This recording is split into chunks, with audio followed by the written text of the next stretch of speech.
Shalom chers auditeurs de l'émission Kangoka, je vous salue tous, mon nom est Chris Nikomana, je salue tous ceux qui prient pour nous. Si tu pries pour l'équipe Kangoka, que je suis te bénisse, car vos prières ont de la valeur pour nous. Je sais que je ne pourrais pas avoir une parole à vous partager, faire tout ce que je fais s'il n'y avait pas la prière des saints. C'est vos prières qui détruisent tous les plans de Satan. Lorsque vous priez pour Kangoka, rappelez-vous de prier pour les partenaires de Kangoka. C'est grâce à eux que tout cela est accompli. C'est grâce aux partenaires que l'émission continue d'avancer. Chaque fois que tu pries pour Kangoka, rappelle-toi de prier pour les partenaires de Kangoka. Que toute la gloire revienne à Je suis. Pour ceux qui ne le savaient pas, Je suis est le nom que Dieu lui-même s'est donné pour se différencier des autres dieux. C'est le Dieu d'Abraham, d'Isaac et de Jacob. Aujourd'hui, nous allons parler sur le troisième point, c'est-à-dire ne pas se lamenter, mais rendre grâce à Dieu. Il est très facile de se lamenter, beaucoup se lamentent, ils ne veulent plus prier. Ils sont fâchés contre Dieu. Ils peuvent passer toute une semaine sans parler à Dieu. Ils détestent tout le monde, ils confessent de mauvaises paroles et surtout, ils demandent à Dieu pourquoi. Ça veut tout simplement dire qu'ils n'ont pas encore compris la divinité de Dieu. Il est difficile pour celui qui a compris la divinité de Dieu de se lamenter et même quand il se lamente, il revient sur lui-même car il sait que Dieu est Dieu, même s'il ne comprend pas certaines choses. Dans cette émission, je reviens sur certains versets clés de la Bible pour nous aider à comprendre la divinité de Dieu. Dans le cœur de certaines personnes, Dieu est très petit en grandeur. Dans ton cœur, Dieu devrait être un Dieu immense, un Dieu qui n'a aucune limite.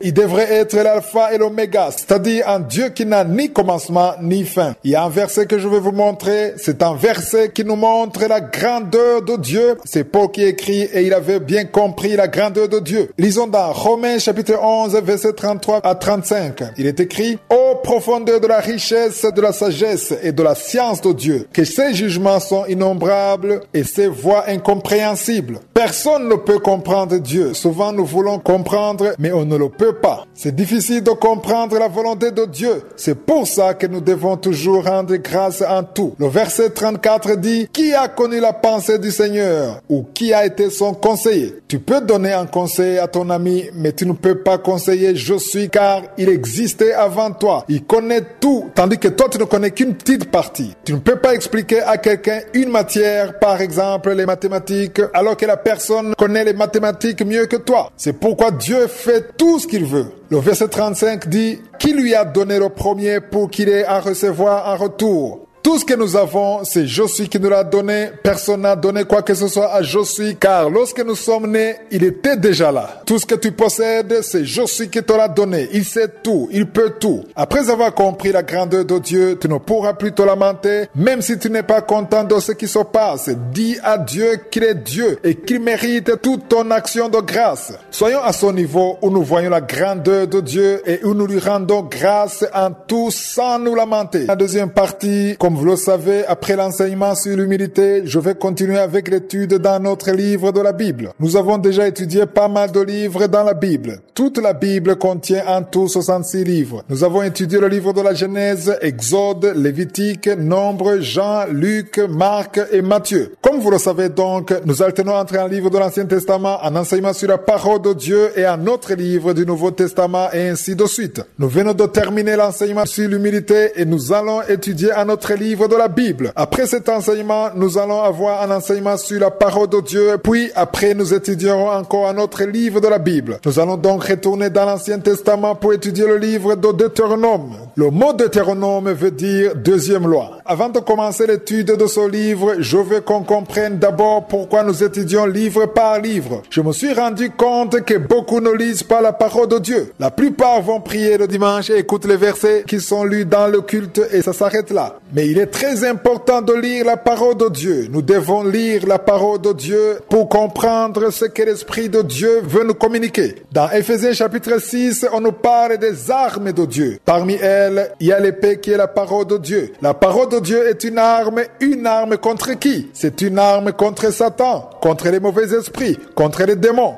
On ne peut vaincre Satan et les démons que lorsqu'on se sert de la parole de Dieu. Le jour où Satan a voulu tenter Jésus, après la prière de 40 jours, Satan l'a attaqué en se servant de la parole de Dieu. Lisez dans Luc chapitre 4 ou Matthieu chapitre 4. Vous allez voir qu'à chaque fois Satan lui disait, il est écrit. Et Jésus lui répondait toujours en disant, il est écrit. Il y a des tentations auxquelles tu ne pourras pas résister parce que tu ne lis pas la parole de Dieu. Il est très important de lire la parole de Dieu. J'essaie d'aider ceux qui suivent Kangoka à lire la parole de Dieu parce que beaucoup aiment lire le Nouveau Testament uniquement. Certains disent que l'Ancien Testament est ennuyeux. Ils disent qu'ils ne comprennent rien. Mais si l'Ancien Testament fait partie de la Bible, ça veut dire que nous avons besoin de le comprendre. Peut-être que nous ne comprenons pas certaines choses parce que ce n'est pas conforme au temps actuel. Mais comme je le dis souvent dans cette émission, même si nous ne vivons plus sous l'Ancienne Alliance, cela n'empêche pas que l'Ancienne Alliance ait une signification dans la Nouvelle Alliance. Ce qui veut dire que même si tu lis l'Ancien Testament, tu ne dois pas lire ce livre comme un livre d'histoire, mais lis-le comme une parole que Dieu veut te communiquer. Nous n'avons plus besoin de faire ce qu'on faisait dans l'Ancienne Alliance. S'il donnait des offrandes, il brûlait les animaux en sacrifice pour obtenir le pardon. Nous l'avons lu dans le livre de l'Exode, nous l'avons aussi vu dans le livre de Lévitique. Nous avons compris que nous ne devons pas agir comme on agissait dans l'Ancien Testament. On ne doit pas mettre en pratique à la lettre. Dans l'Ancien Testament, ils devaient donner des offrandes pour obtenir le pardon de leurs péchés. Mais aujourd'hui, le sang dont nous avons besoin, ce n'est pas le sang des animaux, le sang des moutons, mais c'est le sang de Jésus-Christ. La parole de Dieu dit que tout ce qui s'est passé dans l'Ancienne Alliance, c'était l'ombre de la Nouvelle Alliance. Nous l'avons lu dans Colossiens 2, verset 15. Aujourd'hui, nous devons comprendre le langage de Dieu. Comme je l'ai déjà dit, le mot Deutéronome veut dire deuxième loi. Nous n'allons pas lire verset par verset, mot par mot, mais je vais essayer de vous donner l'image d'ensemble afin que vous puissiez comprendre ce que Dieu est en train de nous dire. Vous allez lire vous-même les versets bibliques. J'essaie juste de vous pousser à avoir la curiosité de lire vous-même cette parole. Je vais lire les grandes lignes, je vais faire un commentaire sur certaines parties, mais vous verrez que la plupart des choses qui sont écrites dans ce livre, ce sera comme une répétition. Moïse reprend ce qu'il a déjà dit dans le livre de l'Exode et dans le livre de Lévitique. Mais c'est l'objectif même de ce livre, c'est de rappeler encore une fois. Il fallait que le peuple de Dieu se rappelle, il ne fallait pas qu'ils oublient. Dans Kangoka de demain, nous commencerons l'étude de ce livre. Je vais vous aider à voir comment lire ce livre et surtout je vais vous aider à comprendre ces chapitres et ce que l'Esprit de Dieu veut communiquer à nos cœurs. Sinon, avec la deuxième partie, nous sommes sur l'enseignement que nous avons commencé la semaine passée, un enseignement que j'ai appelé les derniers temps. C'est un enseignement que j'ai choisi pour réveiller les enfants de Dieu. Souvent, nous sommes distraits à tel point qu'il nous est facile d'ignorer dans quel temps nous sommes. Depuis la fin de l'année passée, l'Esprit de Dieu m'a beaucoup poussé à réveiller les enfants de Dieu afin qu'ils sachent dans quel temps nous sommes, afin qu'ils prennent garde. Nous devons faire attention. Au tout début de cet enseignement, nous avons lu dans 2 Timothée 3, versets 1 à 5. Au premier verset, il est écrit « Sache que dans les derniers temps, il y aura des temps difficiles. L'homme en soi n'est pas mauvais, mais il y a des mauvais esprits qui attaquent des gens, qui agissent avec tant de force pour faire tomber les gens dans le péché. Plus le temps de la venue de Jésus approche, plus Satan fait tout pour entraîner beaucoup dans le monde avec lui. Je ne sais pas si vous avez déjà remarqué, ceux qui font le marathon le savent mieux que les autres. Au début de la course, ils courent moins vite pour préserver leur souffle et leur force. Mais lorsqu'ils atteignent le dernier virage, chaque participant fait tout pour courir vite afin d'être le premier. Nous sommes dans le dernier virage. Satan le sait. C'est pourquoi il fait tout pour entraîner beaucoup de personnes dans le mensonge, dans l'adultère, dans le meurtre, la haine, toutes les mauvaises choses possibles parce qu'il sait que nous sommes dans les derniers temps. La semaine passée, nous avons terminé par le passage qui se trouve dans Matthieu 24. Jésus a dit que personne ne connaît le jour de sa venue. Tous ceux qui essayaient d'inventer des dates de la soi-disant fin du monde ont échoué. Et puis, lorsqu'il reviendra, ça ne sera pas la fin du monde. Il y aura un temps où Jésus lui-même viendra régner sur la terre pendant 1000 ans. C'est un autre enseignement que nous verrons dans cette émission. Après les 1000 ans, c'est là qu'il y aura la fin du monde. Après la fin du monde, il y aura la résurrection des morts. C'est pourquoi nous devons nous préparer parce que nous sommes dans les derniers temps. Nous devons prendre garde aussi. Jésus dit dans Matthieu 24, verset 11, que plusieurs faux prophètes s'élèveront et ils séduiront beaucoup de gens. C'est écrit dans Matthieu 24, verset 11. Nous avons déjà parlé de faux prophètes dans cette émission. Je vous ai déjà enseigné comment reconnaître un faux prophète. Aujourd'hui, je sens encore que l'Esprit de Dieu me pousse à revenir sur cet enseignement car même si nous l'avons appris, il y en a qui n'ont pas arrêté de suivre les faux prophètes. Ceux qui le suivent disent que ce sont des serviteurs de Dieu, qui sont oués par Dieu, mais il est clair que c'est de l'ignorance.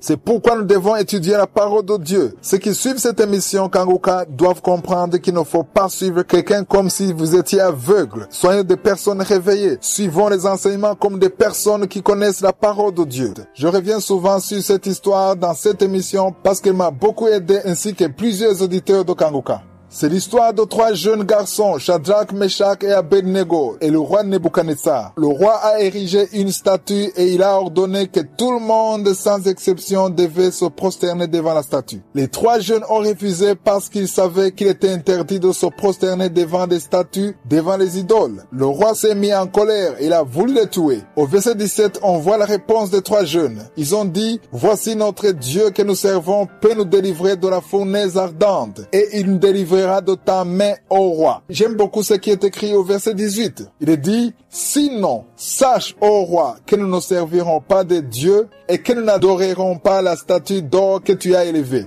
Voici la base même de cet enseignement. Les 3 jeunes ne tenaient pas à ce qu'ils soient sauvés, car même sans cela, ils étaient prêts à mourir au lieu de trahir leur Dieu. Une personne réveillée ne prie pas en exigeant que Dieu intervienne comme elle-même le souhaite. Mais si tu es réveillé, tu dis à Dieu ce que tu veux, mais tu dois toujours être prêt à céder face à la volonté de Dieu. Même si cela ne se passe pas comme tu veux, tu dois être toujours prêt à honorer Dieu comme ton Dieu. Lorsque vous priez ainsi, vous montrez à Dieu que la base de votre relation n'est pas ce qu'il vous donne. Vous lui montrez que vous savez qu'il est Dieu, que vous l'honorez en tant que votre Dieu, et cela même s'il ne vous donne pas ce que vous demandez. Le roi les a jetés dans le feu, mais aucun d'eux n'a été brûlé, parce qu'ils ont honoré leur Dieu. J'aimerais m'adresser à toute personne qui m'écoute. C'est vrai, vous avez des fardeaux, vous avez des problèmes, des prières qui ne sont pas encore exaucées, mais dites toujours à Dieu que même s'il ne vous donne pas ce que vous voulez, il sera et il restera toujours votre Dieu, pourvu que vous restez dans sa volonté.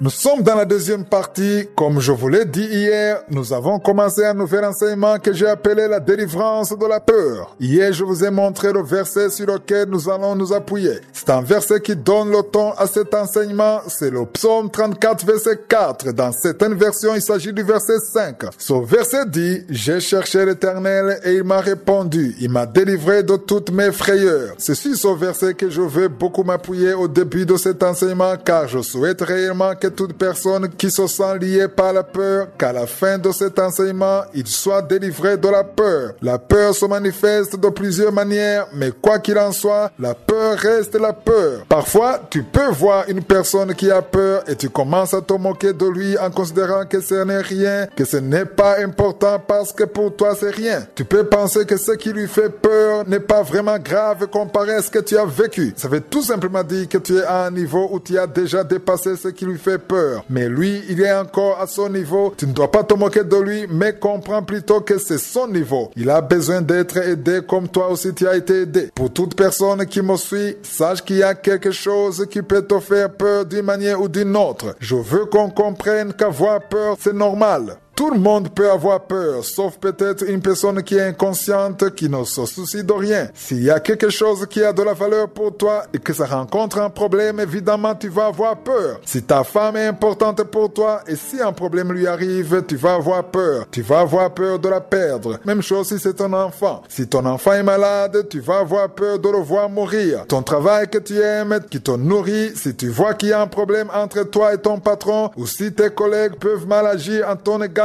tu peux avoir peur de perdre ton travail. Toute chose qui a de la valeur pour toi, si ça rencontre un problème, tu vas avoir peur et c'est normal. Je veux qu'on comprenne que même si la peur vient, cet enseignement n'est pas là pour vous dire de ne plus avoir peur, mais cet enseignement est là pour vous dire de ne pas accepter d'être dominé par la peur. C'est pourquoi j'ai appelé cet enseignement la délivrance de la peur. Lorsque tu obtiens la délivrance de la peur, tu n'es plus esclave de la peur. La peur vient, mais tu es capable de la vaincre avec la parole parole de Dieu. Je veux qu'on comprenne que nous tous qui croyons en Dieu, nous sommes dans un combat spirituel. Je vous montre souvent un verset qui se trouve dans Ephésiens 6, verset 12 qui dit « Nous n'avons pas à lutter contre la chair et le sang, mais contre les dominations, contre les autorités, contre les princes de ce monde de ténèbres, contre les esprits méchants dans les lieux célestes. » Il y a des démons, des sorciers, des féticheurs, des esprits qui sont là pour combattre les enfants de Dieu et c'est spirituellement que nous devons les combattre. L'une des flèches que Satan utilise, c'est la peur. La peur est une arme puissante que Satan utilise pour combattre les enfants de Dieu. Il est donc important de savoir que lorsque tu as un ennemi, car ce verset nous dit que nous avons un ennemi, il est important de connaître les tactiques de combat de ton ennemi, les armes qu'il utilise. Si tu es en guerre contre lui, il faut connaître ses stratégies et ses faiblesses. Satan lui aussi agit ainsi. Il sait qu'il est en guerre contre le peuple de Dieu et il connaît déjà les faiblesses des enfants de Dieu. L'une des choses que Satan utilise, c'est l'arme qui s'appelle la peur. Tu ne peux pas vaincre la peur si tu n'utilises pas l'arme qui s'appelle le bouclier, car dans Ephésiens 6, verset 16, on nous parle du bouclier qui est la foi. Tu ne peux pas arrêter les flèches enflammées de Satan si tu n'as pas la foi. Satan va utiliser la peur en passant par tes pensées. S'il t'a déjà vaincu dans tes pensées, il t'a déjà eu. Mais si tu es capable de le vaincre dans les pensées, si tu arrives à bloquer les mauvaises pensées, tu vas vaincre la peur. Avant que cela n'arrive dans ton cœur, ça commence dans ton intelligence. Il faut le comprendre. Ça commence dans ton intelligence avant d'arriver dans le cœur. Il va te montrer que ta vie va s'arrêter, que tu vas mourir. Il ne te montrera que de mauvaises choses, jamais de bonnes choses. Je ne sais pas si vous l'avez déjà remarqué dans votre vie. Dieu met devant nous de bonnes choses car nous le verrons. Il nous a fait des promesses. Cependant, nous nous retrouvons souvent à mettre de l'énergie dans les mauvaises choses de Satan plutôt que de penser aux promesses de Dieu. Pense aux promesses de Dieu et si tu y crois, tu verras que tu vas commencer à vaincre la peur. Nous le verrons dans cet enseignement et c'est ce qui manque aux enfants de Dieu. Si tu vis une situation difficile, tu as besoin d'une parole qui t'encourage. C'est pourquoi aujourd'hui je veux encourager ceux qui traversent des situations difficiles. Je ne connais pas ce que tu es en train de traverser en ce moment. Certains ont des problèmes d'argent, ils n'arrivent pas à payer les loyers et leur maison, ils ne peuvent pas payer l'école de leurs enfants. D'autres ont des problèmes dans leur mariage. Il y a des femmes qui ont des problèmes avec leur mari, il y a des maris qui ont des problèmes avec leurs femmes, il y a des enfants qui ont des problèmes dans leur famille. Il y a beaucoup de problèmes dans son monde. Il y a des gens qui sont en train de me suivre, qui sont emprisonnés, d'autres sont hospitalisés. J'aimerais vous dire à vous tous qui vivez des situations difficiles qu'il y a un Dieu au ciel qui peut vous secourir dans tout ce que vous traversez. Peu importe le problème que tu as, si tu as un problème spirituel ou matériel, Jésus te connaît, il t'aime, il a pour toi un bon projet. Satan veut que tu gardes tes yeux sur ces problèmes, il veut que tu oublies qu'il y a un Dieu qui peut te secourir. La parole que j'ai pour toi, c'est pour t'encourager. Il y a toujours un refuge dans la parole de Dieu. La parole que j'ai pour vous se trouve dans Psaume 46, verset 1. Dans certaines versions, c'est le verset 2. Il dit, Dieu est pour nous un refuge et un appui. Où se trouve ton refuge? Il y a des gens qui trouvent leur refuge dans des choses qui les détruisent. Tu peux te dire que tu veux oublier tes problèmes et tu te réfugies dans l'alcool, dans la drogue. Tu commences à prendre des choses qui détruisent ton corps. Le seul endroit où nous devrions trouver notre refuge, c'est en Dieu, le seul qui a créé le ciel et la terre. À part que nous trouvons notre refuge en lui, c'est également en lui que nous trouvons notre appui. Dieu peut utiliser des gens pour te soutenir. Il peut utiliser des gens qui ont des moyens pour t'aider à payer tes factures, mais rappelle-toi toujours que c'est en lui que tu dois trouver ton refuge, car Dieu est celui qui a la clé de tous les problèmes qui sont dans son monde. Ce verset continue en disant, un secours qui ne manque jamais dans la détresse. Je ne connais pas les problèmes que tu es en train de traverser en ce moment, mais sache que peu importe tes problèmes, c'est lui ton refuge, c'est lui le secours qui ne manque jamais dans la détresse. Ce verset dit qu'il ne manque jamais. Ça veut dire qu'il est toujours là. En anglais, on dit a very present help. Ça veut dire qu'il est toujours là, il est toujours présent. Si tu as un problème, si tu te sens abandonné, si tu as été abandonné, abandonné par ton mari ou ta femme, si personne ne se soucie de toi, si personne ne t'écoute,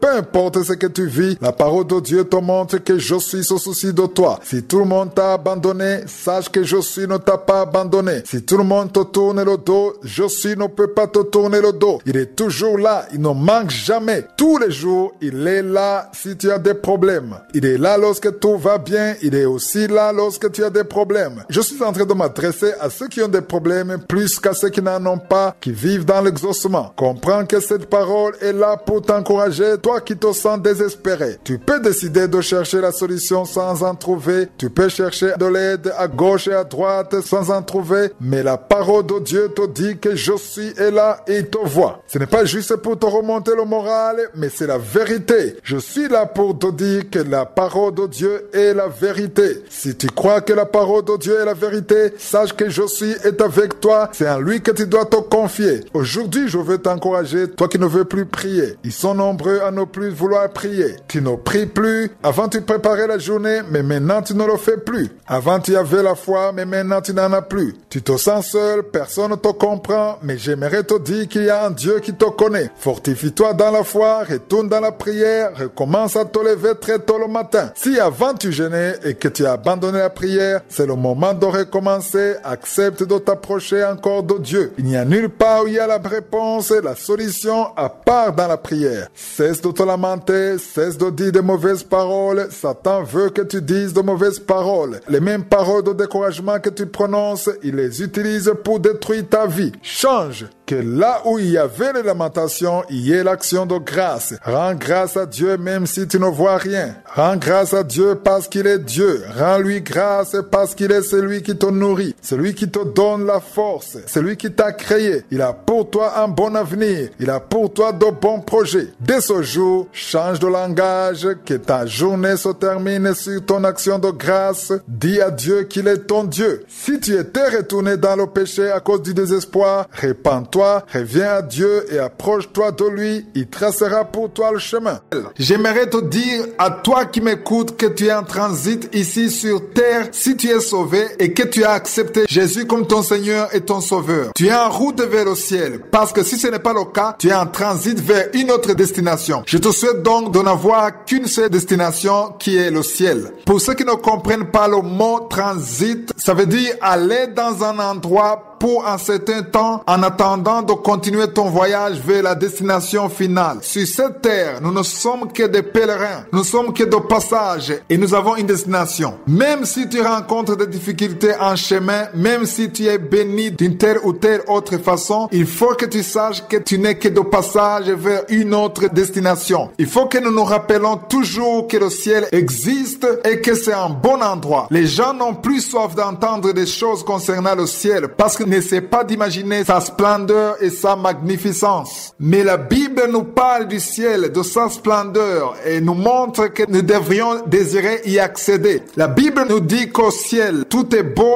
et que les routes sont pavées d'or. Lisons dans Apocalypse chapitre 21 verset 4. Il est écrit, « Il essuiera toute larme de leurs yeux et la mort ne sera plus et il n'y aura plus de deuil, ni cri, ni douleur, car les premières choses ont disparu. » Autrement dit, au ciel, il n'y aura pas de larmes, de lamentations, de malheur, il n'y aura plus de deuil, ni de cris de douleur. Toutes ces choses qui te font mal, qui te font souffrir, disparaîtront. Si tu as pleuré, si tu as perdu des membres de ta famille ou que tu as été trahi par tes proches, la parole de Dieu dit que Dieu effacera nos larmes. En d'autres mots, le ciel est un endroit où il y a la joie, la paix, il n'y aura pas de fatigue, pas de sommeil, il n'y aura aucune chose liée à la douleur. Essaie un peu d'imaginer quelque chose qui te donne la joie sur cette terre et pense que cette joie n'est qu'une petite partie de la joie. Ce n'est qu'éphémère. Ce n'est qu'une petite partie de la joie que tu éprouveras au ciel. Le ciel est un endroit que je souhaite à tout le monde et pour y entrer, tu n'as pas à payer. C'est gratuit car Jésus a tout payé sur la croix. Il a payé en acceptant la mort sur la croix. Il a été battu et crucifié pour que toi et moi puissions avoir la vie éternelle. Cela ne sert à rien que tu sois riche, que tu aies beaucoup de bien dans ce monde pour finalement rater le ciel. Cela ne te servira à rien que tu sois riche, que tu aies beaucoup de bien, mais pour finalement rater le ciel. Beaucoup de personnes se donnent à fond dans la recherche des richesses de ce monde et la solution à leurs problèmes. Et je n'ai rien contre ça, puisque Dieu intervient toujours. Mais je voudrais aussi que vous n'oubliez pas que le ciel existe. Pour accéder à cette vie éternelle, il faut que tu acceptes Jésus comme ton Seigneur et ton Sauveur, qui te guide dans ta vie et qu'il prenne le contrôle. Demande-lui d'écrire ton nom dans le livre de vie, afin qu'au dernier jour, tu le retrouves inscrit dans ce livre, pour que tu puisses ainsi vivre avec ton Seigneur pour l'éternité. Si tu veux te repentir et accepter Jésus comme ton Seigneur et ton Sauveur, tu peux nous appeler. Nous pourrons t'aider à prendre cette décision. Appelez-nous au 00-257 79 222 958. Continuons avec l'enseignement qui a débuté lundi, que j'ai appelé « Vaincre la peur de donner » ou « Comment être délivré de la peur de donner ». C'est important que les enfants de Dieu soient délivrés. Comme nous l'avons déjà lu dans Jean chapitre 8 verset 32, « Vous connaîtrez la vérité et la vérité vous rendra libre ». Tu ne peux pas être délivré si tu ne connais pas la vérité. C'est la vérité qui te délivrera. J'aimerais vraiment que vous tous, membres de Kanguka, soyez délivrés. Je viens de passer 9 ans de ma vie étant complètement délivré de la peur de donner parce que j'ai compris et surtout parce que je connais la vérité. Maintenant, je sais que selon le Nouveau Testament, rien ne m'appartient. J'ai déjà compris que je dois bénir l'œuvre de Dieu, les orphelins, les veuves, parce que j'ai compris ce que dit la parole de Dieu. La valeur que Dieu donne à celui qui se soucie des veuves et des orphelins. Nous n'entendons plus son genre d'enseignement à part ceux qui nous disent de donner la dîme ou sinon on sera maudit. C'est pour cela que les gens ont peur et qui donnent malgré cette peur parce qu'ils n'ont pas compris. Je discutais un jour avec un serviteur de Dieu. Je lui ai expliqué ce que je suis en train de vous dire. Il a compris ce que je lui disais. Il m'a même affirmé qu'il comprenait que c'était la vérité. Mais il m'a ensuite avoué qu'il ne pouvait pas enseigner cela dans son église de peur que les gens cesseraient de donner. Et s'il ne donnait pas la dîme, il m'a expliqué qu'il aurait de sérieux problèmes financiers. Je lui ai demandé si réellement il acceptait que les membres de son église restent dans l'ignorance des choses que lui-même avait comprises dans le seul but qu'il continue à percevoir la dîme comme avant. Dans 2 Corinthiens chapitre 9 verset 7, la parole dit clairement que chacun donne comme il a résolu en son cœur, sans tristesse ni contrainte, car Dieu aime celui qui donne avec joie. Je lui ai demandé cela sur base de ce verset. Non seulement ces personnes ne donnent pas avec joie, mais l'autre souci, c'est qu'ils prennent ce qui reste, c'est-à-dire le 9/10, qui reste comme leur appartenant, alors que nous avons vu que tous nos biens appartiennent à Dieu. La parole de Dieu dit que c'est lui qui produit en nous le vouloir et le faire. C'est lui qui nous pousse à faire ce qui est conforme à sa volonté. Je sais que plusieurs serviteurs de Dieu m'écoutent en ce moment. Je vous dis que si les gens cessaient de donner à cause de cette vérité, c'est parce qu'ils auront été mal enseignés. C'est pour cela que vous devez leur enseigner pourquoi ils doivent donner. C'est ce que nous verrons la semaine prochaine. Celui qui donne doit savoir pourquoi il le fait et la motivation qui le pousse à le faire selon la parole de Dieu. Il y a des gens qui commencent à soutenir l'œuvre de Dieu, à aider les veuves et les orphelins et même les étrangers, mais qui au bout d'un certain temps n'y arrivent plus. Pourquoi est-ce qu'ils se lassent? Parce qu'ils ont été mal enseignés. Nous lisons dans Malachie chapitre 3 verset 10 le passage que nous avons déjà cité dans cet enseignement. Le verset 10 dit: apportez à la maison du trésor toutes les dîmes afin qu'il y ait de la nourriture dans ma maison. Mettez-moi de la sorte à l'épreuve, dit l'Éternel des armées, et vous verrez si je n'ouvre pas pour vous les écluses des cieux, si je ne répands pas sur vous la bénédiction en abondance. Imaginez si la personne essaie et que rien ne se passe durant plusieurs mois alors qu'il a donné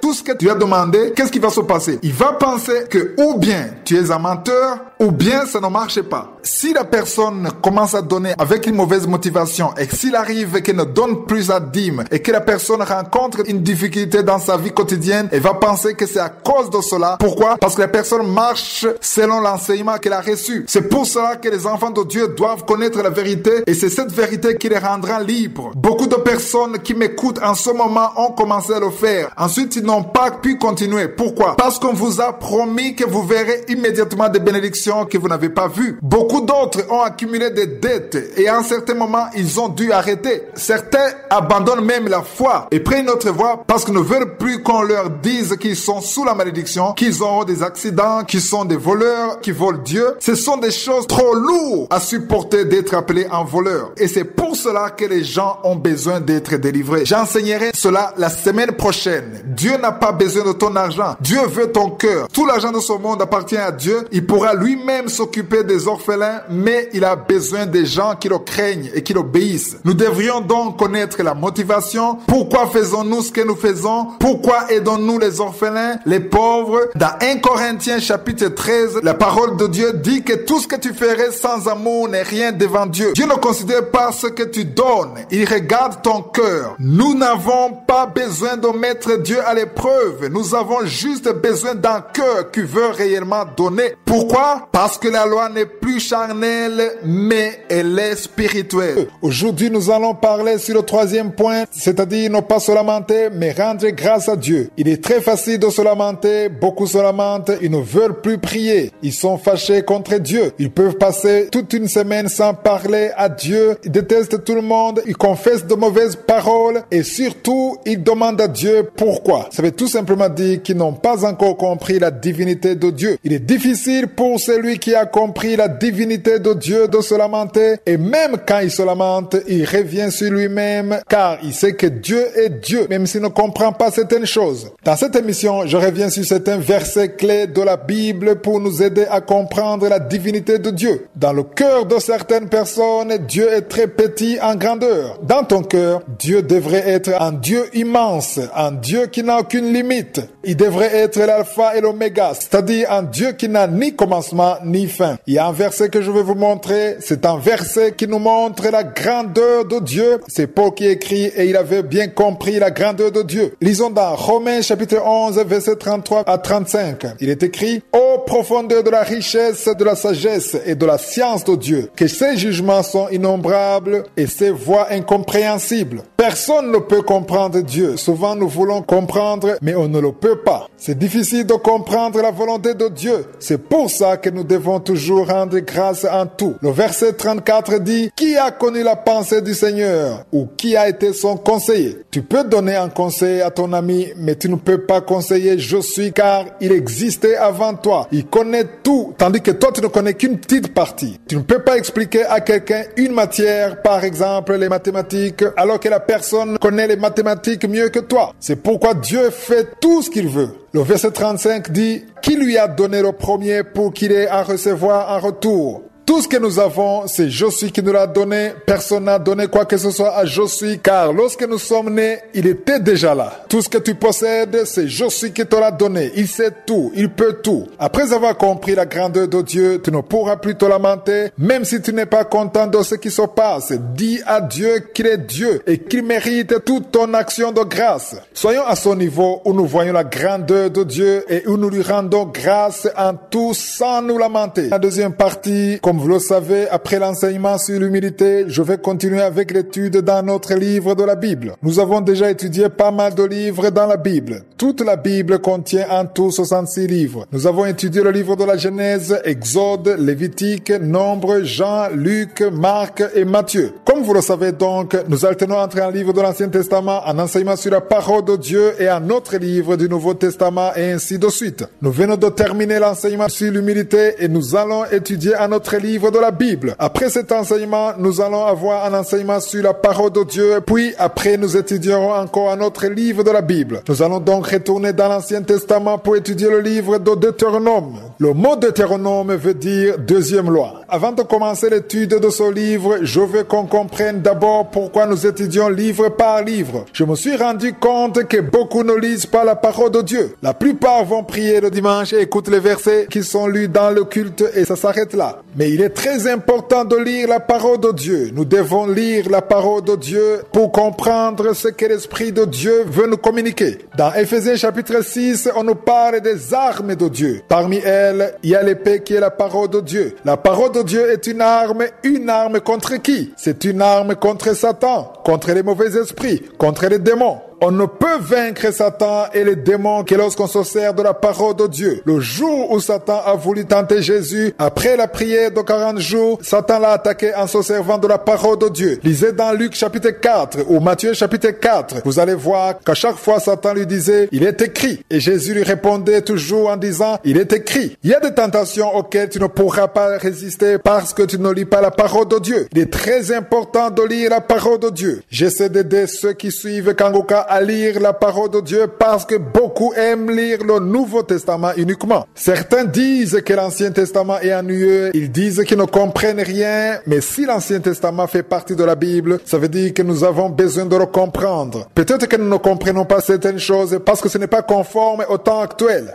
Mais comme je le dis souvent dans cette émission, même si nous ne vivons plus sous l'Ancienne Alliance, cela n'empêche pas que l'Ancienne Alliance ait une signification dans la Nouvelle Alliance. Ce qui veut dire que même si tu lis l'Ancien Testament, tu ne dois pas lire ce livre comme un livre d'histoire, mais lis-le comme une parole que Dieu veut te communiquer. Nous n'avons plus besoin de faire ce qu'on faisait dans l'Ancienne Alliance. S'il donnait des offrandes, il brûlait les animaux en sacrifice pour obtenir le pardon. Nous l'avons lu dans le livre de l'Exode. Nous l'avons aussi vu dans le livre de Lévitique. Nous avons compris que nous ne devons pas agir comme on agissait dans l'Ancien Testament. On ne doit pas mettre en pratique à la lettre. Dans l'Ancien Testament, ils devaient donner des offrandes pour obtenir le pardon de leurs péchés. Mais aujourd'hui, le sang dont nous avons besoin, ce n'est pas le sang des animaux, le sang des moutons, mais c'est le sang de Jésus-Christ. La parole de Dieu dit que tout ce qui s'est passé dans l'Ancienne Alliance, c'était l'ombre de la Nouvelle Alliance. Nous l'avons lu dans Colossiens 2, verset 15. Aujourd'hui, nous devons comprendre le langage de Dieu. Comme je l'ai déjà dit, le mot Deutéronome veut dire deuxième loi. Nous n'allons pas lire verset par verset, mot par mot, mais je vais essayer de vous donner l'image d'ensemble afin que vous puissiez comprendre ce que Dieu est en train de nous dire. Vous allez lire vous-même les versets bibliques. J'essaie juste de vous pousser à avoir la curiosité de lire vous-même cette parole. Je vais lire les grandes lignes, je vais faire un commentaire sur certaines parties, mais vous verrez que la plupart des choses qui sont écrites dans ce livre, ce sera comme une répétition. Moïse reprend ce qu'il a déjà dit dans le livre de l'Exode et dans le livre de Lévitique.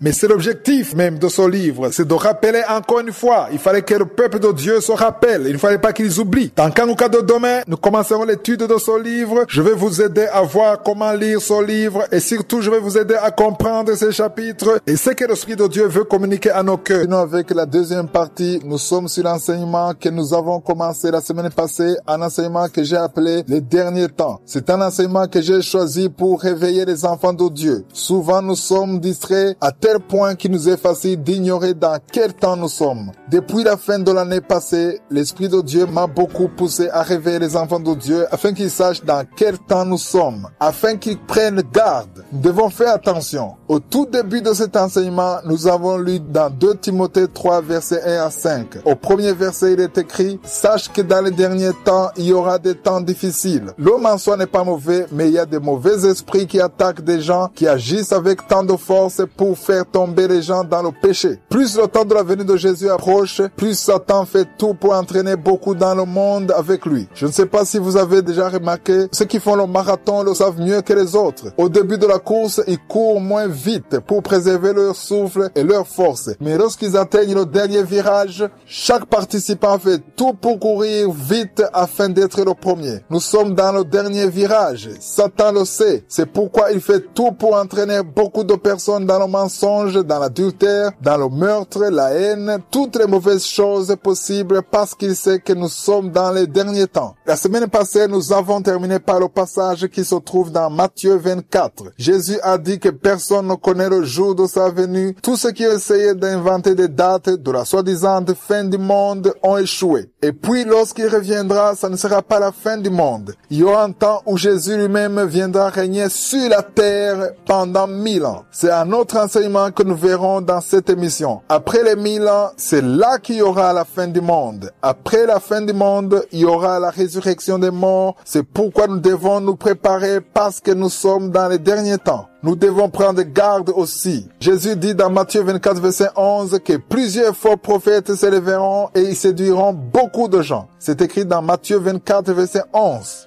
Nous avons déjà parlé de faux prophètes dans cette émission. Je vous ai déjà enseigné comment reconnaître un faux prophète. Aujourd'hui, je sens encore que l'Esprit de Dieu me pousse à revenir sur cet enseignement car même si nous l'avons appris, il y en a qui n'ont pas arrêté de suivre les faux prophètes. Ceux qui le suivent disent que ce sont des serviteurs de Dieu, qui sont oués par Dieu, mais il est clair que c'est de l'ignorance. C'est pourquoi nous devons étudier la parole de Dieu. Ceux qui suivent cette émission Kangoka doivent comprendre qu'il ne faut pas suivre quelqu'un comme si vous étiez aveugle. Soyez des personnes réveillées. Suivons les enseignements comme des personnes qui connaissent la parole de Dieu. Je reviens souvent sur cette histoire dans cette émission parce qu'elle m'a beaucoup aidé ainsi que plusieurs auditeurs de Kangoka.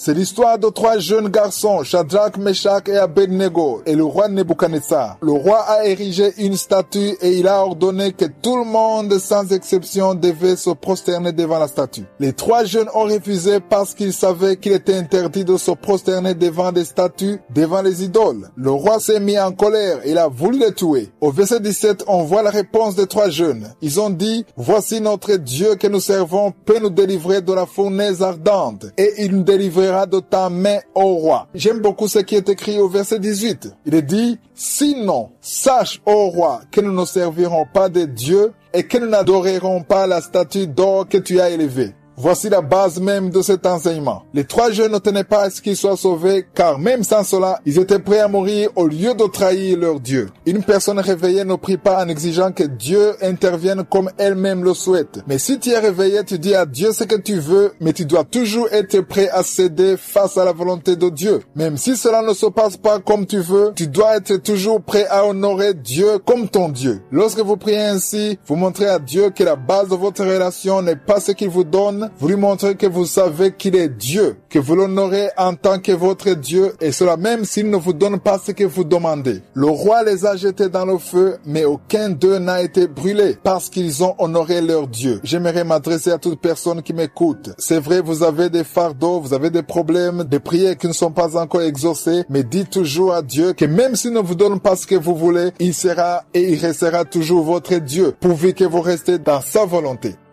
Nous sommes dans la deuxième partie. Comme je vous l'ai dit hier, nous avons commencé un nouvel enseignement que j'ai appelé la délivrance de la peur. Hier, je vous ai montré le verset sur lequel nous allons nous appuyer. C'est un verset qui donne le ton à cet enseignement. C'est le psaume 34, verset 4. Dans certaines versions, il s'agit du verset 5. Ce verset dit, « J'ai cherché l'Éternel et il m'a répondu. Il m'a délivré de toutes mes frayeurs. » C'est sur ce verset que je veux beaucoup m'appuyer au début de cet enseignement car je souhaite réellement que toute personne qui se sent liée par la peur, qu'à la fin de cet enseignement, il soit délivré de la peur. La peur se manifeste de plusieurs manières, mais quoi qu'il en soit, la peur reste la peur. Parfois, tu peux voir une personne qui a peur et tu commences à te moquer de lui en considérant que ce n'est rien, que ce n'est pas important parce que pour toi c'est rien. Tu peux penser que ce qui lui fait peur n'est pas vraiment grave comparé à ce que tu as vécu. Ça veut tout simplement dire que tu es à un niveau où tu as déjà dépassé ce qui lui fait peur. Mais lui, il est encore à son niveau. Tu ne dois pas te moquer de lui, mais comprends plutôt que c'est son niveau. Il a besoin d'être aidé comme toi aussi tu as été aidé. Pour toute personne qui me suit, sache qu'il y a quelque chose qui peut te faire peur d'une manière ou d'une autre. Je veux qu'on comprenne qu'avoir peur, c'est normal. Tout le monde peut avoir peur, sauf peut-être une personne qui est inconsciente, qui ne se soucie de rien. S'il y a quelque chose qui a de la valeur pour toi et que ça rencontre un problème, évidemment, tu vas avoir peur. Si ta femme est importante pour toi et si un problème lui arrive, tu vas avoir peur. Tu vas avoir peur de la perdre. Même chose si c'est ton enfant. Si ton enfant est malade, tu vas avoir peur de le voir mourir. Ton travail que tu aimes, qui te nourrit, si tu vois qu'il y a un problème entre toi et ton patron, ou si tes collègues peuvent mal agir en ton égard, tu peux avoir peur de perdre ton travail. Toute chose qui a de la valeur pour toi, si ça rencontre un problème, tu vas avoir peur et c'est normal. Je veux qu'on comprenne que même si la peur vient, cet enseignement n'est pas là pour vous dire de ne plus avoir peur, mais cet enseignement est là pour vous dire de ne pas accepter d'être dominé par la peur. C'est pourquoi j'ai appelé cet enseignement la délivrance de la peur. Lorsque tu obtiens la délivrance de la peur, tu n'es plus esclave de la peur. La peur vient, mais tu es capable de la vaincre avec la parole parole de Dieu. Je veux qu'on comprenne que nous tous qui croyons en Dieu, nous sommes dans un combat spirituel. Je vous montre souvent un verset qui se trouve dans Ephésiens 6, verset 12, qui dit « Nous n'avons pas à lutter contre la chair et le sang, mais contre les dominations, contre les autorités, contre les princes de ce monde de ténèbres, contre les esprits méchants dans les lieux célestes. » Il y a des démons, des sorciers, des féticheurs, des esprits qui sont là pour combattre les enfants de Dieu, et c'est spirituellement que nous devons les combattre. L'une des flèches que Satan utilise, c'est la peur. La peur est une arme puissante que Satan utilise pour combattre les enfants de Dieu. Il est donc important de savoir que lorsque tu as un ennemi, car ce verset nous dit que nous avons un ennemi, il est important de connaître les tactiques de combat de ton ennemi, les armes qu'il utilise. Si tu es en guerre contre lui, il faut connaître ses stratégies et ses faiblesses. Satan lui aussi agit ainsi. Il sait qu'il est en guerre contre le peuple de Dieu et il connaît déjà les faiblesses des enfants de Dieu. L'une des choses que Satan utilise, c'est l'arme qui s'appelle la peur. Tu ne peux pas vaincre la peur si tu n'utilises pas l'arme qui s'appelle le bouclier, car dans Ephésiens 6, verset 16, on nous parle du bouclier qui est la foi. Tu ne peux pas arrêter les flèches enflammées de Satan si tu n'as pas la foi. Satan va utiliser la peur en passant par tes pensées. S'il t'a déjà vaincu dans tes pensées, il t'a déjà eu. Mais si tu es capable de le vaincre dans les pensées, si tu arrives à bloquer les mauvaises pensées, tu vas vaincre la peur. Avant que cela n'arrive dans ton cœur, ça commence dans ton intelligence. Il faut le comprendre. Ça commence dans ton intelligence avant d'arriver dans le cœur. Il va te montrer que ta vie va s'arrêter, que tu vas mourir. Il ne te montrera que de mauvaises choses, jamais de bonnes choses. Je ne sais pas si vous l'avez déjà remarqué dans votre vie. Dieu met devant nous de bonnes choses car nous le verrons. Il nous a fait des promesses. Cependant, nous nous retrouvons souvent à mettre de l'énergie dans les mauvaises choses de Satan plutôt que de penser aux promesses de Dieu. Pense aux promesses de Dieu et si tu y crois, tu verras que tu vas commencer à vaincre la peur. Nous le verrons dans cet enseignement et c'est ce qui manque aux enfants de Dieu. Si tu vis une situation difficile, tu as besoin d'une parole qui t'encourage. C'est pourquoi aujourd'hui je veux encourager ceux qui traversent des situations difficiles. Je ne connais pas ce que tu es en train de traverser en ce moment. Certains ont des problèmes d'argent, ils n'arrivent pas à payer les loyers et leur maison, ils ne peuvent pas payer l'école de leurs enfants. D'autres ont des problèmes dans leur mariage. Il y a des femmes qui ont des problèmes avec leur mari, il y a des maris qui ont des problèmes avec leurs femmes, il y a des enfants qui ont des problèmes dans leur famille. Il y a beaucoup de problèmes dans son monde. Il y a des gens qui sont en train de me suivre, qui sont emprisonnés, d'autres sont hospitalisés. J'aimerais vous dire, vous tous qui vivez des situations difficiles, qu'il y a un Dieu au ciel qui peut vous secourir dans tout ce que vous traversez. Peu importe le problème que tu as. Si tu as un problème spirituel ou matériel, Jésus te connaît. Il t'aime, il a pour toi un bon projet. Satan veut que tu gardes tes yeux sur ces problèmes. Il veut que tu oublies qu'il y a un Dieu qui peut te secourir. La parole que j'ai pour toi, c'est pour t'encourager. Il y a toujours un refuge dans la parole de Dieu. La parole que j'ai pour vous se trouve dans Psaume 46, verset 1. Dans certaines versions, c'est le verset 2. Il dit, Dieu est pour nous un refuge et un appui. Où se trouve ton refuge? Il y a des gens qui trouvent leur refuge dans des choses qui les détruisent. Tu peux te dire que tu veux oublier tes problèmes et tu te réfugies dans l'alcool, dans la drogue. Tu commences à prendre des choses qui détruisent ton corps. Le seul endroit où nous devrions trouver notre refuge, c'est en Dieu, le seul qui a créé le ciel et la terre. À part que nous trouvons notre refuge en lui, c'est également en lui que nous trouvons notre appui. Dieu peut utiliser des gens pour te soutenir. Il peut utiliser des gens qui ont des moyens pour t'aider à payer tes factures, mais rappelle-toi toujours que c'est en lui que tu dois trouver ton refuge, car Dieu est celui qui a la clé de tous les problèmes qui sont dans ce monde. Ce verset continue en disant, un secours qui ne manque jamais dans la détresse. Je ne connais pas les problèmes que tu es en train de traverser en ce moment, mais sache que peu importe tes problèmes, c'est lui ton refuge. C'est lui le secours qui ne manque jamais dans la détresse. Ce verset dit qu'il ne manque jamais. Ça veut dire qu'il est toujours là. En anglais, on dit a very present help. Ça veut dire qu'il est toujours là. Il est toujours présent. Si tu as un problème, si tu te sens abandonné, si tu as été abandonné par ton mari ou ta femme, si personne ne se soucie de toi, si personne ne t'écoute,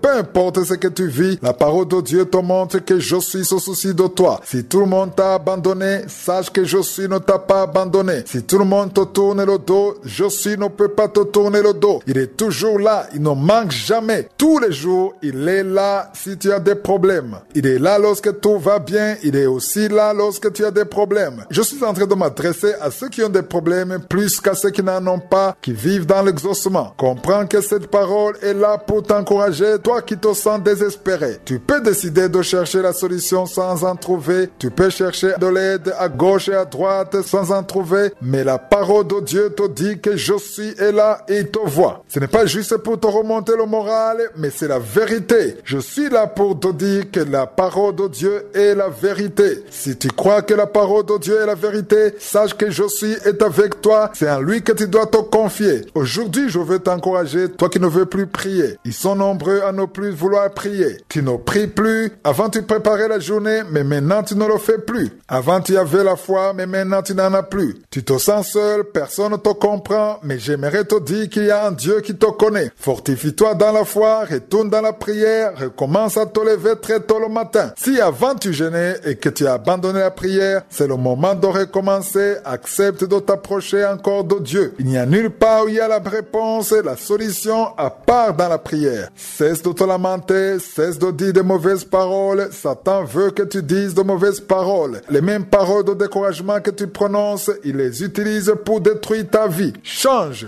Que là où il y avait les lamentations, il y ait l'action de grâce. Rends grâce à Dieu même si tu ne vois rien. Rends grâce à Dieu parce qu'il est Dieu. Rends-lui grâce parce qu'il est celui qui te nourrit, celui qui te donne la force, celui qui t'a créé. Il a pour toi un bon avenir. Il a pour toi de bons projets. Dès ce jour, change de langage, que ta journée se termine sur ton action de grâce. Dis à Dieu qu'il est ton Dieu. Si tu étais retourné dans le péché à cause du désespoir, repens-toi, reviens à Dieu et approche-toi de lui. Il tracera pour toi le chemin.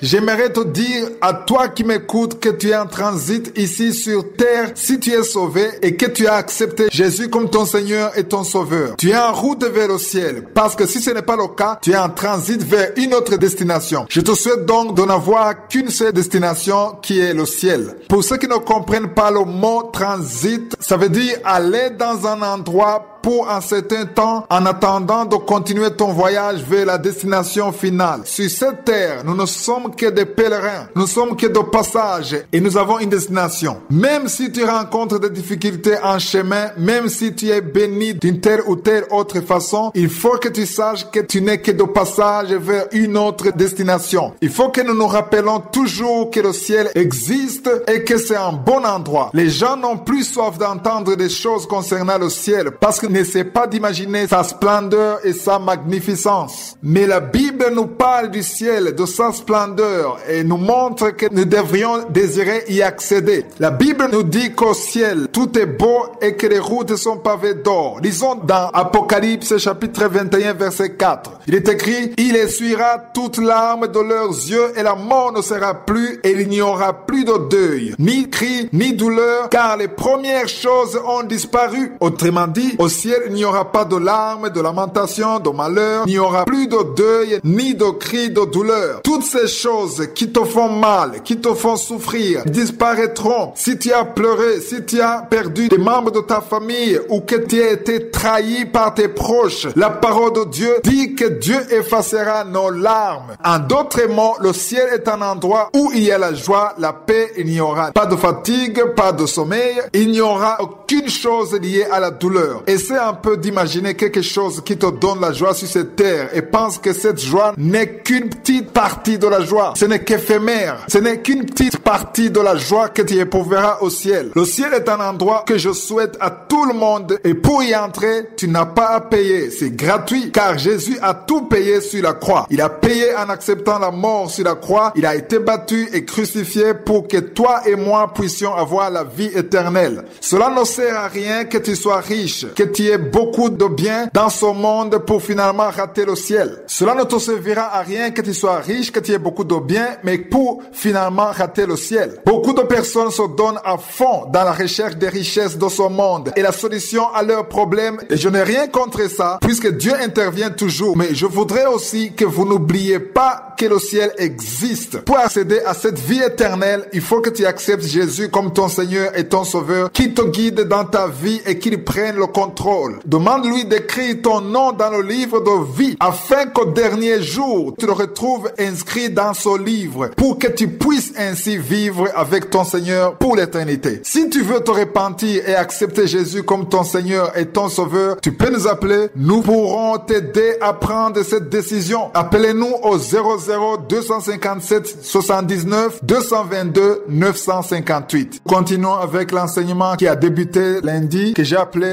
Vaincre la peur de donner ou comment être délivré de la peur de donner. C'est important que les enfants de Dieu soient délivrés. Comme nous l'avons déjà lu dans Jean chapitre 8 verset 32, vous connaîtrez la vérité et la vérité vous rendra libre. Tu ne peux pas être délivré si tu ne connais pas la vérité. C'est la vérité qui te délivrera. J'aimerais vraiment que vous tous, membres de Kangoka, soyez délivrés. Je viens de passer 9 ans de ma vie étant complètement délivré de la peur de donner parce que j'ai compris et surtout parce que je connais la vérité. Maintenant, je sais que selon le Nouveau Testament, rien ne m'appartient. J'ai déjà compris que je dois bénir l'œuvre de Dieu, les orphelins, les veuves, parce que j'ai compris ce que dit la parole de Dieu. La valeur que Dieu donne à celui qui se soucie des veuves et des orphelins. Nous n'entendons plus son genre d'enseignement à part ceux qui nous disent de donner la dîme ou sinon on sera maudit. C'est pour cela que les gens ont peur et qui donnent malgré cette peur parce qu'ils n'ont pas compris. Je discutais un jour avec un serviteur de Dieu, je lui ai expliqué ce que je suis en train de vous dire. Il a compris ce que je lui disais, il m'a même affirmé qu'il comprenait que c'était la vérité. Mais il m'a ensuite avoué qu'il ne pouvait pas enseigner cela dans son église de peur que les gens cesseraient de donner. Et s'il ne donnait pas la dîme, il m'a expliqué qu'il aurait de sérieux problèmes financiers. Je lui ai demandé si réellement il acceptait que les membres de son église restent dans l'ignorance des choses que lui-même avait comprises dans le seul but qu'il continue à percevoir la dîme comme avant. Dans 2 Corinthiens chapitre 9 verset 7, la parole dit clairement que chacun donne comme il a résolu en son cœur, sans tristesse ni contrainte, car Dieu aime celui qui donne avec joie. Je lui ai demandé cela sur base de ce verset. Non seulement ces personnes ne donnent pas avec joie, mais l'autre souci, c'est qu'ils prennent ce qui reste, c'est-à-dire le 9/10 qui reste comme leur appartenant, alors que nous avons vu que tous nos biens appartiennent à Dieu. La parole de Dieu dit que c'est lui qui produit en nous le vouloir et le faire. C'est lui qui nous pousse à faire ce qui est conforme à sa volonté. Je sais que plusieurs serviteurs de Dieu m'écoutent en ce moment. Je vous dis que si les gens cessaient de donner à cause de cette vérité, c'est parce qu'ils auront été mal enseignés. C'est pour cela que vous devez leur enseigner pourquoi ils doivent donner. C'est ce que nous verrons la semaine prochaine. Celui qui donne doit savoir pourquoi il le fait et la motivation qui le pousse à le faire selon la parole de Dieu. Il y a des gens qui commencent à soutenir l'œuvre de Dieu, à aider les veuves et les orphelins et même les étrangers, mais qui au bout d'un certain temps n'y arrivent plus. Pourquoi est-ce qu'ils se lassent? Parce qu'ils ont été mal enseignés. Nous lisons dans Malachie chapitre 3 verset 10 le passage que nous avons déjà cité dans cet enseignement. Le verset 10 dit: apportez à la maison du trésor toutes les dîmes afin qu'il y ait de la nourriture dans ma maison. Mettez-moi de la sorte à l'épreuve, dit l'Éternel des armées, et vous verrez si je n'ouvre pas pour vous les écluses des cieux, si je ne répands pas sur vous la bénédiction en abondance. Imaginez si la personne essaie et que rien ne se passe durant plusieurs mois alors qu'il a donné tout ce que tu as demandé. Qu'est-ce qui va se passer? Il va penser que ou bien tu es un menteur ou bien ça ne marche pas. Si la personne commence à donner avec une mauvaise motivation et s'il arrive qu'elle ne donne plus la dîme et que la personne rencontre une difficulté dans sa vie quotidienne, elle va penser que c'est à cause de cela. Pourquoi? Parce que la personne marche selon l'enseignement qu'elle a reçu. C'est pour cela que les enfants de Dieu doivent connaître la vérité et c'est cette vérité qui les rendra libres. Beaucoup de personnes qui m'écoutent en ce moment ont commencé à le faire. Ensuite, ils n'ont pas pu continuer. Pourquoi? Parce qu'on vous a promis que vous verrez immédiatement des bénédictions que vous n'avez pas vues. Beaucoup d'autres ont accumulé des dettes et à un certain moment, ils ont dû arrêter. Certains abandonnent même la foi et prennent une autre voie parce qu'ils ne veulent plus qu'on leur dise qu'ils sont sous la malédiction, qu'ils auront des accidents, qu'ils sont des voleurs, qu'ils volent Dieu. Ce sont des choses trop lourdes à supporter d'être appelés en voleurs. Et c'est pour cela que les gens ont besoin d'être délivrés. J'enseignerai cela la semaine prochaine. Dieu n'a pas besoin de ton argent l'argent. Dieu veut ton cœur. Tout l'argent de ce monde appartient à Dieu. Il pourra lui-même s'occuper des orphelins, mais il a besoin des gens qui le craignent et qui l'obéissent. Nous devrions donc connaître la motivation. Pourquoi faisons-nous ce que nous faisons? Pourquoi aidons-nous les orphelins, les pauvres? Dans 1 Corinthiens chapitre 13, la parole de Dieu dit que tout ce que tu ferais sans amour n'est rien devant Dieu. Dieu ne considère pas ce que tu donnes. Il regarde ton cœur. Nous n'avons pas besoin de mettre Dieu à l'épreuve. Nous avons juste besoin d'un cœur qui veut réellement donner. Pourquoi? Parce que la loi n'est plus charnelle, mais elle est spirituelle.